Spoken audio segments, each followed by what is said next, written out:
and welcome back to the 35th episode of my still unnamed survival series. I have a lot planned for this episode, and all of my plans revolve around one type of block. That block being stone. I need a lot of stone. Stone that I don't have and don't really feel like mining for. So with that in mind, we need to figure out a way to get stone without mining it or smelting it. So let's get right on into it.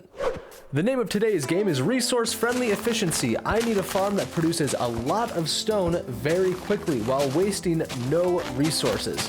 We're going to put this farm in the temporary farm section of our little island. I'm not entirely sure how long we're going to keep this. I would like this farm to produce stone, not cobblestone, but stone, so we're going to have to use Silk Touch on this farm. If we made a cobblestone generator, we would have to waste a lot of time and resources turning it into stone.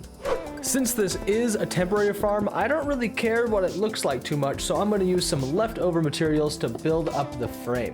This farm is going to be a fairly simple one, using some familiar mechanics between water and lava. When you mix water and lava in this game, a lot can happen. If flowing water meets still lava, you get obsidian. If flowing lava meets still water, you get cobblestone. And then the mechanic that we're using. If flowing water meets flowing lava, then you will get smooth stone. And this is the mechanic that we are basing this entire farm off of. And now that we understand the mechanic we're trying to use, now we need to figure out a way to actually use it. I'm going to be using these pistons to push the stone into the area above the hoppers where I can mine it. And in Bedrock, we can waterlog our pistons. So not only can we use these to push our blocks, but we can also use them to hold the water for our farm. And just as a precaution, I replaced the block behind the pistons with obsidian, just in case the farm goes awry and tries to push the other pistons out of the way. Now the pistons will stay in the same place even if the farm does mess up. And I would like to see what goes wrong in this farm, so I'm going to replace these front little blocks with glass. And now I think that it is about time to get some lava.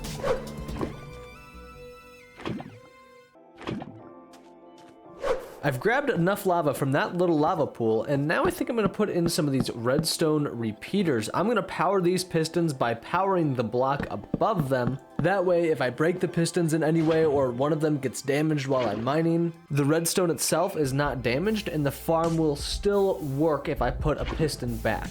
I also need these pistons to be powered in an asymmetrical way. I'm not sure if that's the right way to say it, but I need the right side extended while the left side is retracted. That way, one side is producing stone while the other is pushing it. And I need to figure out a way to do that and time that with the redstone.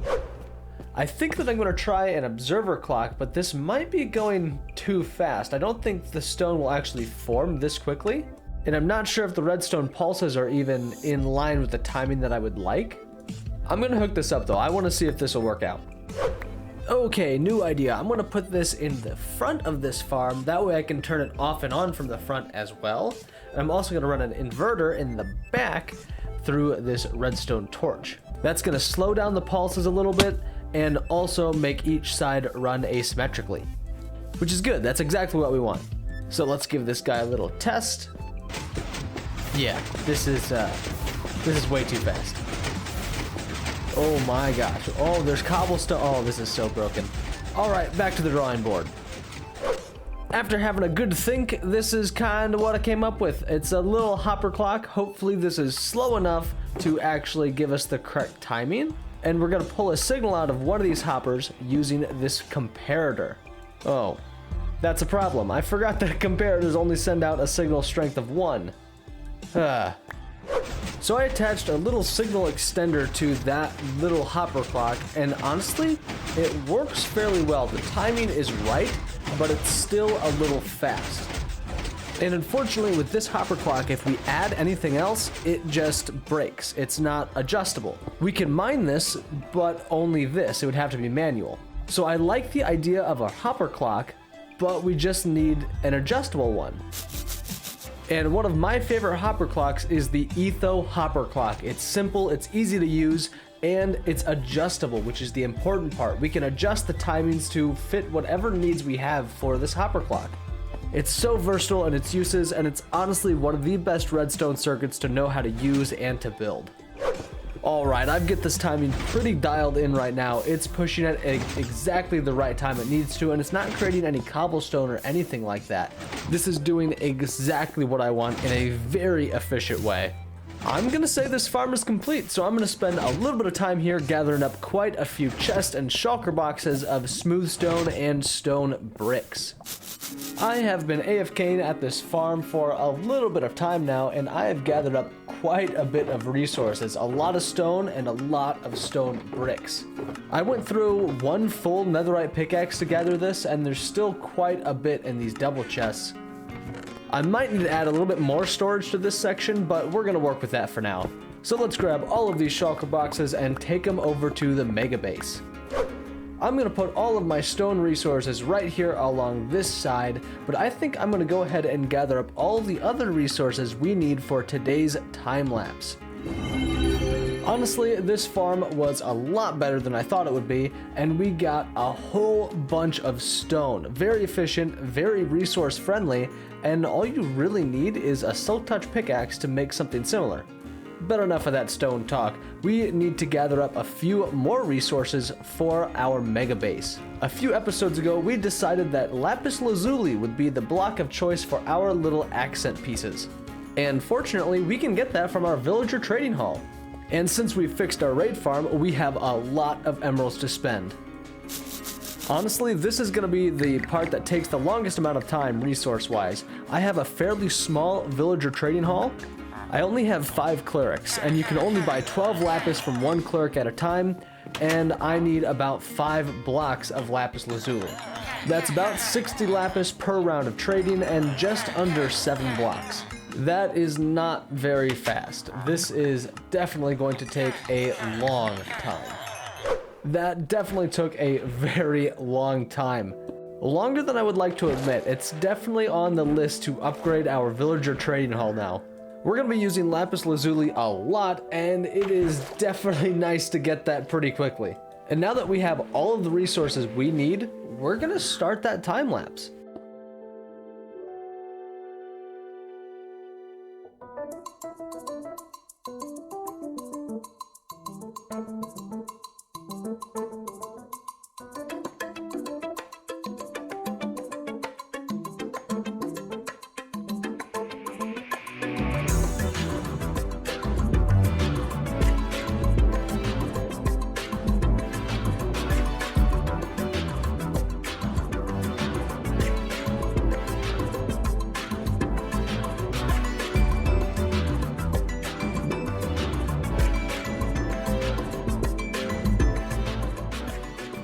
Honestly, this is just looking gorgeous. I love these lights above the arches, and I love how it shows through on the outside.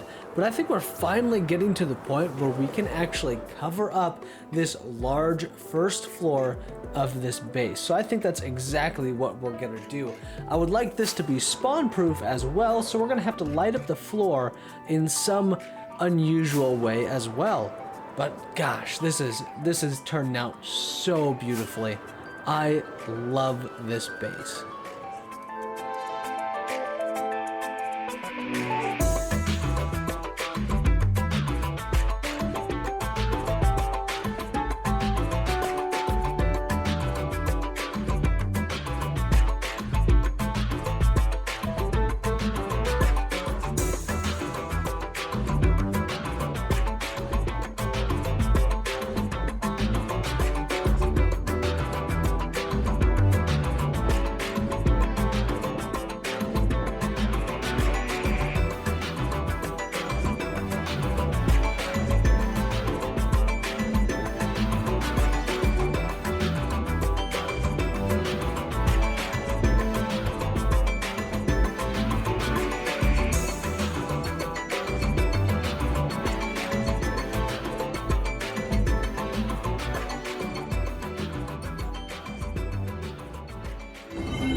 Wow, what an unusual time lapse putting in the floor like that. But we have a floor on our castle now, and this is pretty boring. This is what it's gonna stay like for a little bit. This took an embarrassing amount of time, and I am kinda castled out. For right now, I don't really feel like building on this anymore, but we are gonna take a look around. We have a fully finished floor that looks a little ugly. I am going to change that around a little bit later on. I'm not really digging that random pattern we have. Down here though, it looks really cool. I love the way the sea lanterns on the roof kind of accentuate the shape of this. It makes this room look way bigger than it actually is, and it's kind of an optical illusion if you really look at it. But in the end, this roof will be covered up and it's going to look a lot more decorative than it does now. I also want to have a lot of hidden light sources sprawled out throughout this base. I don't want to have any ugly light sources or really have to light it up from the outside at all. And speaking of the outside, I am going to add a little bit more to it. I have all of these anvils and I'm going to turn these into our little fence. I've seen a lot of people use this fence design. My personal favorite is when Grian used these on the outside of his mansion in Hermitcraft Season 7. I fell in love with it, I liked it a lot, so I wanted to give it a try on my own little castle. It is also worth a note that this is our EXP farm, and we combine a lot of books here, so this wall is definitely gonna come in handy. I love the look of this wall, but as you might notice, we have a lot of different colors sticking out around here. We have the warp stems sticking out in the corners, and the lapis lazuli blocks sticking out pretty much everywhere. I'm not quite sure what I'm going to do with that. I might incorporate it into a floor design, and I might try and figure out a way to cover it up. I'm not entirely sure yet. But other than that, I really love the way this looks, and I love how the wall fits in with the theme of the castle. But there's still a lot to do with this building, a lot, especially with the interior. I'm not entirely sure what I'm going to do in here yet. I don't think the farm itself quite matches the aesthetic of the outside of the castle, and I would like to merge those two. This is supposed to be a seamless build when it comes to this farm, and right now I feel like I'm missing the mark, especially with our sorting system. Granted, we did make this a while ago, and we also talked about how we could and probably will replace it, but I think we're getting close to that. I also still need to work on the redstone. It's kind of unfinished too. And now I don't know what to do. I pretty much only planned that far in this video. I kind of thought it would take a little bit longer, and it did not. So I'm gonna wander my paths until inspiration strikes. I don't really feel like doing redstone, especially redstone without a plan, and I'm kind of in a building mood. I just don't want to build on my castle. So let's think about it for a moment. What have I started and not finished? What is my world missing? Honestly, I don't know, so I'm just gonna keep hopping around my path until inspiration strikes and I can get started on whatever comes into my head. I've got it. A few episodes ago, we dug out this fairly large area, and I said then that I wanted this to be a dock of some sort, and I think we're gonna work with that. I've never built a dock or any other aquatic themed parking spaces, so I think that I'm gonna jump right in and build this without any plan. I am, of course, gonna have some form of reference images and some idea of what I want. I'm just gonna be building straight from my mind and see how it turns out. I like building without a plan. I think it's a little bit more fun than just copying something from a creative world, so we might do this a little bit more often in this world. I've been playing around with a few ideas and a few basic shapes, and I think this is the structure that I am going to go with. This is what we're going to base our dock off entirely. I like the circles. It's going to fit in pretty nicely with the architecture I'm going for, but I don't think the idea is really going to stick out until it's pretty well finished, and I don't think it's going to make sense until we're pretty close to being done. But I'm basically going to extend this out in a repeating pattern in kind of a semicircle shape, and then kind of try and get the shape of the dock off of that. Yeah, I like that. I went with a diagonal instead of a semicircle shape. I think that fits the terrain a little bit better than the semicircle. We might do that on a second layer of some sort, but I like this. I think we're gonna go ahead and build this up now. One of the cool things about building in repeating patterns is you can think about it less like building and more like 3D printing, and I think that's pretty cool. So instead of focusing on the general shape, you can focus on the texture and the way you randomize blocks in this palette. Which is exactly what I'm doing here by scrolling through my hotbar and picking out these stony blocks by random. And I think it comes out really good at the end of every build I've tried it in. Honestly, building like this makes me step back and think about the ways that I build and the way that I come up with my ideas for my builds. In my head, texture and color are secondary to shape and form. Let me know in the comments section how you build, if you pick out color and feeling before you pick out form and shape. I also think that building things like a 3D printer where it's layer by layer allows me to build things like this a lot faster. And now that I've got the general shape done, I think I'm gonna add some sea lanterns. Just like every other build in this world, I would like it to be as spawn-proof as possible. I would also like to be able to see it at night, and this is gonna allow us to do both. I've placed these sea lanterns right beside where this little circle aesthetic is gonna sit. Stairs and slabs allow light to pass through them, so this is a pretty good place to put invisible light. I'm also using this little circle as a centerpiece in our architectural style, and this is gonna bring the city and the village together in a more cohesive manner.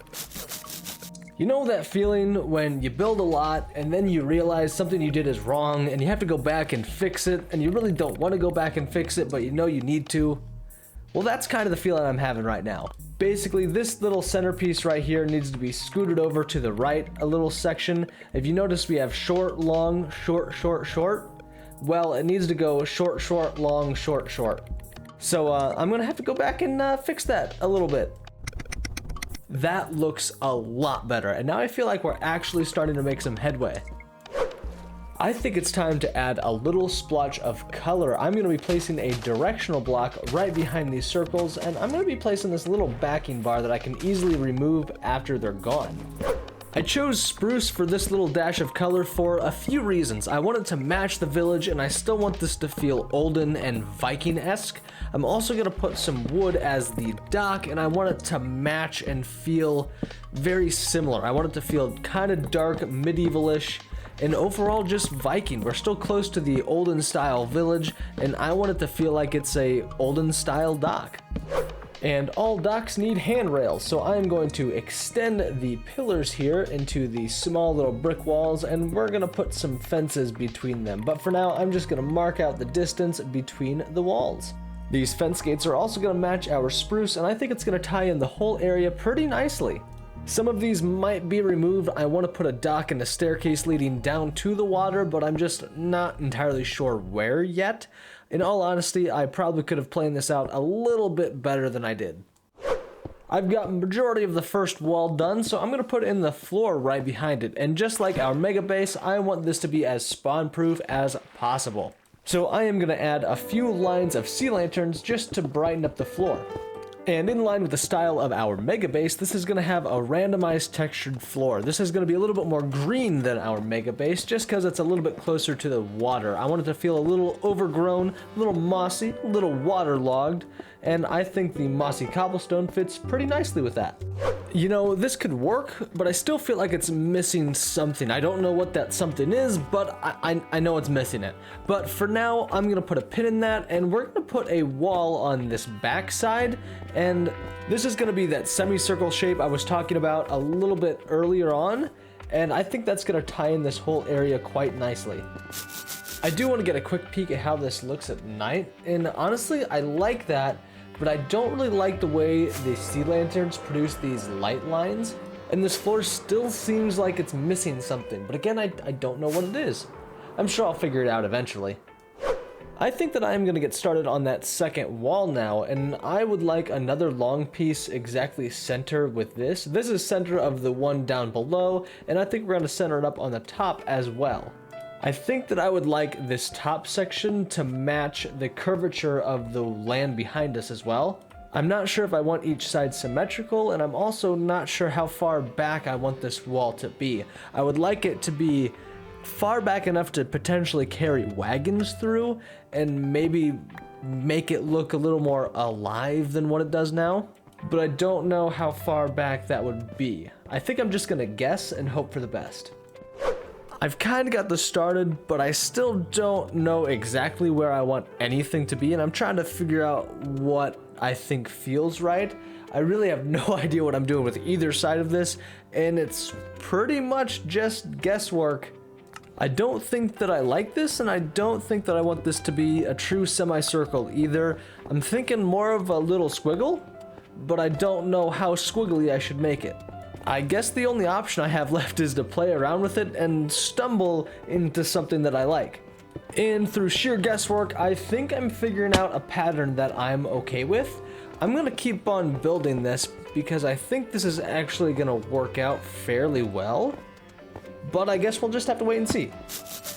Yeah, I think I like that. I like how this is going. Maybe put like a little cliff face on the side, maybe a staircase or something to blend it in with the terrain.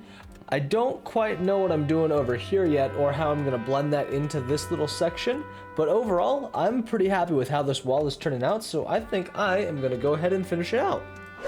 I've got my invisible light in, and now I'm gonna finish out those little tiny circles. And finally, the logs. This wall is pretty much exactly the same as the wall down below, except it's got a little bit more of a curve going to it. This also has a little bit less green in it because it's a little bit further up from the water. And that pretty much finishes out the top wall. I do want to add some stairs along this wall somewhere, but I'm not entirely sure where yet.